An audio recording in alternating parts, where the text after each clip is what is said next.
नमस्कार। अगले अध्याय में राष्ट्र की रक्षा और वृद्धि, इसकी राजा कैसे देखभाल करे, राष्ट्र की रक्षा कैसे करे और राष्ट्र की वृद्धि कैसे करे, इकोनॉमिक ग्रोथ जिसको कहते हैं। भारत 11वें पोजीशन से आज चौथे पोजीशन पर पहुंचा है, तो 4 ट्रिलियन इकोनॉमी, तो इसी को जो है हम लोग इकोनॉमिक ग्रोथ बोलते हैं।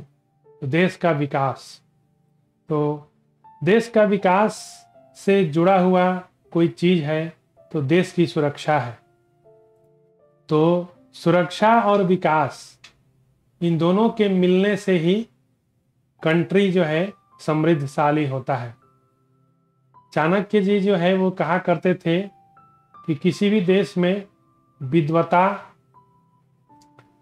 विद्या, विनय, क्षमाशीलता, इन सब गुणों का तभी समावेश होता है या इनकी वृद्धि होती है जब राष्ट्र जो है उसकी सीमाएं सुरक्षित हो। वरना तो सिर्फ ये एक एडजेक्टिव वर्ड्स है, सुनने में बहुत अच्छा लगता है, लेकिन उससे देश का कल्याण नहीं होता। देश में तभी विज्ञान, विवेक, क्षमाशीलता, विद्या, इंटेलेक्चुअलिज्म जिसको हम लोग बोलते हैं, ये सब चीज तभी शोभा देती है जब देश की सीमाएं सुरक्षित हो। यदि देश की सीमाएं सुरक्षित न हो तो इनका कोई मतलब नहीं होता है। अब युधिष्ठिर का प्रश्न है कि राष्ट्र की रक्षा और उसकी वृद्धि कैसे की जाए। तो युधिष्ठिर ने प्रश्न किया, पितामह, अब मैं अच्छी तरह जानना चाहता हूं कि राष्ट्र की रक्षा तथा उसकी वृद्धि किस प्रकार हो सकती है, अतः आप इस विषय में मुझे बताएं। तो भीष्म जी कहते हैं, राजन, अब मैं बड़े हर्ष के साथ तुम्हें राष्ट्र की रक्षा तथा वृद्धि का रहस्य समझा रहा हूं। जरा एकाग्रचित्त हो जाओ, एकाग्र होके सुनो। एक गांव 10 गांवों का, 20 गांवों का, 100 गांवों का तथा 1000 गांवों का अलग अलग एक एक अधिपति बनना चाहिए। यदि एक भी गांव हो, यदि 10 भी हो, 20 भी हो या 100 हो या 1000 की संख्या में गांव हो, उसका एक अधिपति होना चाहिए। तो हम लोग के यहाँ जो है, हम लोग के देश में ये सब है। जिला के अंडर में जो है बहुत सारे जो है गांव शहर आ जाते हैं। उसमें उनका जो हेड होता है उसको जिलाधिकारी बोलते हैं हम लोग हैं, वो आईएएस ऑफिसर। तो जो डीएम होता है, डिस्ट्रिक्ट मजिस्ट्रेट, वो कई डिस्ट्रिक्ट का मालिक होता है। डिस्ट्रिक्ट के अंदर में बहुत सारे गांव, शहर, कबीले, ये सब होते हैं। तो हम लोग के देश में ऑलरेडी यह व्यवस्था है। गांव के स्वामी का कर्तव्य है कि वह गांव वाले के मामलों तथा गांव में जो जो अपराध होते हों उन सब का वहीं रहकर पता लगावे और उनका पूरा विवरण 10 गांव के अधिपति के पास भेजे। ठीक है। इसी तरह 10 गांव वाला 20 गांव वालों के पास और 20 गांव वाले अधीनस्थ जनपद के लोगों का सारा वृत्तांत 100 गांव वाले अधिकारी को सूचित करे। फिर 100 गांव का अधिकारी 1000 गांव के अधिपति को अपने अधिकृत क्षेत्र की सूचना भेजे। इसके बाद 1000 गांव का अधिपति स्वयं राजा के पास जाकर अपने यहाँ आए हुए सभी विवरणों को उसके सामने प्रस्तुत करे। गांव में जो आय अथवा उपज हो वह सब गांव का अधिपति अपने ही पास रखे हैं, उसमें से नियत अंश का वेतन के रूप में उपभोग करे, उसी में से नियत वेतन देकर उसे 10 गांवों के अधिपति का भी भरण पोषण करना चाहिए। इसी तरह 10 गांव के अधिपति को भी 20 गांव के पालन का भरण पोषण करना उचित है। जो सत्कार प्राप्त व्यक्ति 100 गांव का अध्यक्ष हो वह एक गांव की आमदनी को उपभोग में ला सकता है। भरत श्रेष्ठ, वह गांव बहुत ही बड़ी बस्ती वाला, मनुष्यों से भरपूर, धनधान से संपन्न हो। भरत नंदन, उसका प्रबंध राजा के अधीनस्थ अनेक अधिपतियों के अधिकार में रहना चाहिए। सहस्र गांव का एक श्रेष्ठ अधिपति एक शाखा नगर की आय पाने का अधिकारी है। उस एक कस्बे में जो अन्न और सुवर्ण की आय हो उसके द्वारा वह इच्छा अनुसार उपभोग कर सकता है। उसे राष्ट्रवासियों के साथ मिलकर रहना चाहिए। इन अधिपतियों के अधिकार में जो युद्ध संबंधी, गांव के प्रबंधन संबंधी कार्य सौंपे गए हों उनकी देखभाल कोई आलस्य रहित धर्मज्ञ मंत्री किया करे। अथवा प्रत्येक नगर में एक ऐसा अधिकारी होना चाहिए जो सभी कार्यों का चिंतन निरीक्षण कर सके। जैसे कोई भयंकर ग्रह आकाश में नक्षत्रों के ऊपर स्थित परिभ्रमण करता है, उसी प्रकार वह अधिकारी उच्चतम स्थान पर प्रतिष्ठित होकर उन सभी सभासद आदि के निकट परिश्रम करे और उनके कार्यों की पड़ताल करे। उस निरीक्षक का कोई गुप्तचर राष्ट्र में घूमता रहे, सभासद आदि के कार्य एवं मनोभाव को जानकर उसके पास सारा समाचार पहुंचाता रहे। रक्षा के कार्य में नियुक्त हुए अधिकारी लोग प्रायः हिंसक स्वभाव के हो जाते हैं। वे दूसरों की बुराई चाहने लगते हैं और सटता पूर्वक पराये धन का अपहरण कर लेते हैं। ऐसे लोगों से वह स्वार्थ चिंतक अधिकारी इस प्रजा की रक्षा करे। राजा को माल की खरीद बिक्री, उसके मांगने का खर्च, उसमें काम करने वाले नौकरों के वेतन, बचत और योगक्षेम के निर्वाह की ओर दृष्टि रखकर ही व्यापारियों पर कर लगाना चाहिए। इसी तरह माल की तैयारी, उसका खपत, शिल्प की उत्तम मध्यम आदि श्रेणियों का बार बार निरीक्षण करके शिल्प एवं शिल्पकारों पर कर लगावे। महाराज को चाहिए कि वह लोगों की हैसियत के अनुसार भारी और हल्का कर लगावे। भूपाल को उतना ही कर लेना चाहिए जितने से प्रजा संकट में न पड़ जाए। उनका कार्य और लाभ देखकर ही तो कभी कभी कंपनी घाटे में चल जाती है तो हम लोग देखते हैं उस कंपनी पर टैक्स नहीं लगाया जाता है। यह अभी भी प्रणाली चलती है हम लोग के देश में। जो कंपनी घाटे में आती है उसे सरकार कोई टैक्स नहीं लेती है। हम सबका अध्ययन करते हैं, चूंकि हम इन्वेस्ट करते हैं इक्विटी में, हम देखते हैं जिन कंपनियों का व्यापार घाटे में जाता है सरकार उससे कोई टैक्स नहीं लेती। तो ये बहुत अच्छी बात है।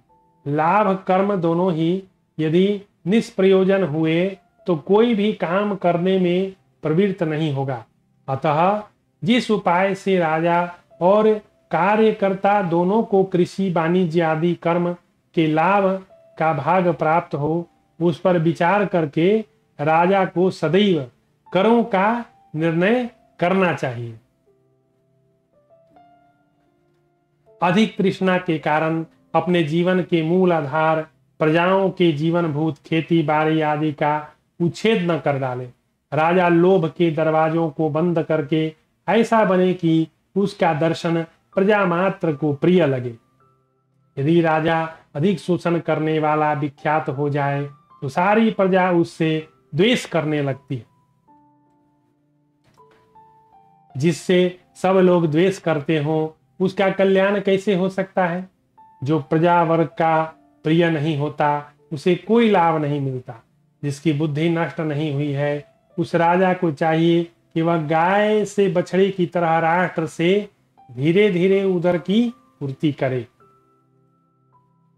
भरत नंदन, जिस गाय का दूध अधिक नहीं दुहा जाता, उसका बछड़ा अधिक काल तक उसके दूध से पुष्ट बलवान हो भारी भार ढोने कष्ट सहन कर लेता है, परंतु जिसका दूध अधिक दूह लिया जाता है उसका बछड़ा कमजोर हो जाता है। कमजोर होने के कारण वैसा काम नहीं कर पाता। तो प्रजा भी वैसी ही है। तो प्रजा को धन सन से संपन्न कीजिए तो राष्ट्र में सहयोग देगा। इसी प्रकार राष्ट्र का भी अधिक दोहन करने से वह दरिद्र हो जाता है। इस कारण वह कोई महान कर्म नहीं कर पाता। जो राजा स्वयं रक्षा में तत्पर होकर समूचे राष्ट्र पर अनुग्रह करता है, उसकी प्राप्ति हुई आय से अपनी जीविका चलाता है, वह महान फल का भागी होता है। राजा को चाहिए कि वह अपने देश में लोगों के पास इकट्ठा हुए धन को आपत्ति से समय पर काम लाने आने के लिए बढ़ावे और राष्ट्र को घर में रखा हुआ खजाना समझे। नगर और ग्राम के लोग यदि साक्षात शरण में आए हों या किसी को मध्यस्थ बनाकर उसके द्वारा शरणागत हुए हों, तो राजा उन सब स्वल्प धन वालों पर भी अपनी शक्ति के अनुसार कृपा करे। जंगली लुटेरों को बाह्यजन कहते हैं। उनमें भेद डालकर राजा मध्यम वर्ग के ग्रामीण मनुष्यों का सुखपूर्वक उपभोग करे, उनसे राष्ट्र के हित के लिए धन ले। ऐसा करने से सुखी और दुखी दोनों प्रकार के मनुष्य उस पर क्रोध नहीं करते। राजा पहले ही धन लेने की आवश्यकता बताकर फिर अपने राज्य में सर्वत्र दौरा करे और राष्ट्र पर आने वाले भय की ओर सबका ध्यान आकृष्ट करे, लोगों को आगाह करे। वह लोगों से कहे, सज्जनों, अपने देश पर बहुत बड़ी आपत्ति आ पहुंची है। शत्रु दल के आक्रमण का महान भय उपस्थित है।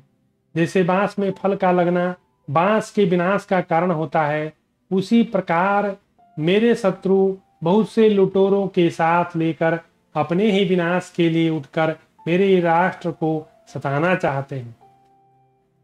इस घोर आपत्ति और दारुण भय के समय मैं आप लोगों की रक्षा के लिए धन मांग रहा। एक बार याद होगा, हम लोग के देश में जो है राइस बहुत कम उगता था, तो देश में युद्ध की भी स्थिति थी।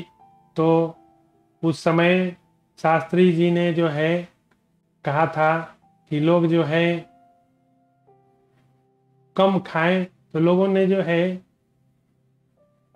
खाना जो है कम कर दिया है और घर घर में अनाज जो है उसको सेव किया जाने लगा, क्योंकि शत्रु से लड़ना था। तो ऐसी चीजें हम लोग के यहाँ कल्चर में है। जब राष्ट्र पर संकट आता है तो लोग एकजुट हो जाते हैं। जब यह भय दूर हो जाएगा उस समय सारा धन मैं आप लोगों को लौटा दूंगा। शत्रु आकर यहाँ से बलपूर्वक जो धन लूट ले जाएंगे उसे वे कभी वापस नहीं करेंगे। शत्रुओं का आक्रमण होने पर स्त्रियों पर पहले संकट आएगा, उसके साथ ही आपका सारा धन भी नष्ट हो जाएगा। स्त्री और पुत्रों की रक्षा के लिए ही धन संग्रह की आवश्यकता है। जैसे पुत्रों के अभ्युदय से पिता को प्रसन्नता होती है, उसी प्रकार मैं आपके प्रभाव से आप लोगों की बढ़ती हुई समृद्ध शक्ति से आनंदित हूँ। इस समय राष्ट्र पर आए हुए संकट को टालने के लिए मैं आप लोगों से आपकी शक्ति के अनुसार ही धन ग्रहण करूंगा, जिससे राष्ट्रवादियों को किसी प्रकार का कष्ट न हो। जैसे बलवान बैल दुर्गम स्थानों में भी बोझ ढोकर पहुंच जाते हैं, उसी प्रकार आप लोगों को भी देश पर आई हुई इस आपत्ति के समय पर कुछ भार उठाना ही चाहिए। किसी विपत्ति के समय धन को अधिक प्रिय मानकर छिपाए रखना उसके लिए ना उचित होगा।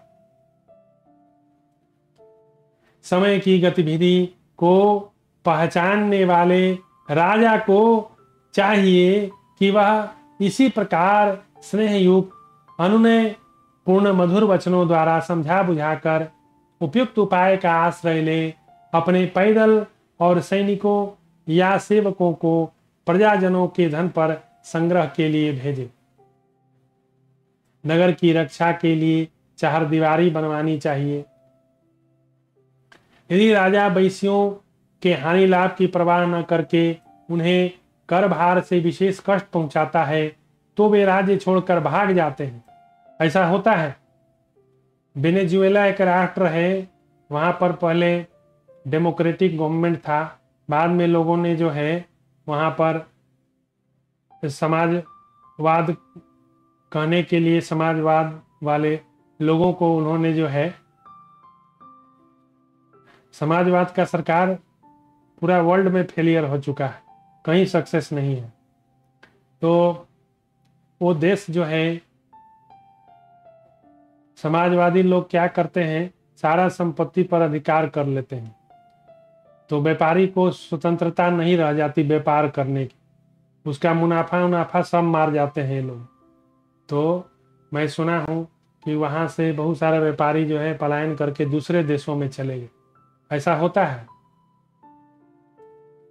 राजा वैश्यों के हानि लाभ की परवाह न करके उनसे कर भार से कष्ट पहुंचाता है तो वे राज छोड़कर भाग जाते हैं।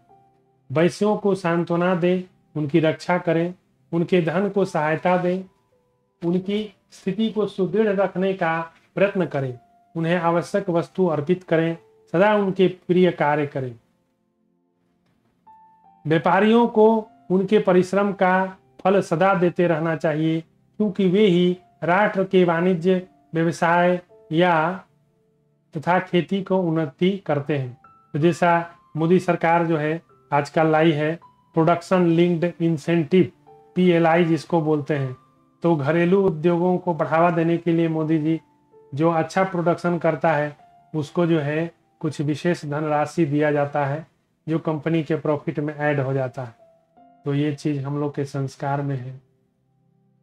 अतः बुद्धिमान राजा सदा उन वैश्यों पर प्रयत्न पूर्वक प्रेम भाव बनाए रखे, सावधानी रखकर उनके साथ दयालुता का बर्ताव करे और उन पर हर के कर लगावे। राजा को वैश्य के लिए ऐसा प्रबंध करना चाहिए जिससे वे देश में सब और कुशल पूर्वक विचरण कर सकें।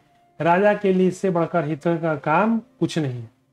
व्यापार को जो है बहुत ईज ऑफ बिजनेस जिसको बोलते हैं, तो व्यापार को बहुत सरल बनाएं ताकि कोई भी जो है उसमें पार्टिसिपेट करके कोई उद्योग धंधा लेके देश के विकास में आप वो हाथ बटाएं।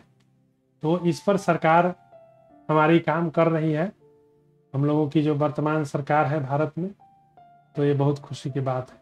तो यह चैप्टर यहीं समाप्त हुआ।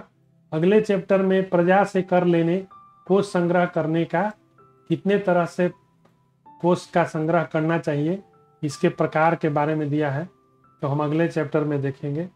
अभी के लिए मैं विराम लेता हूँ। धन्यवाद।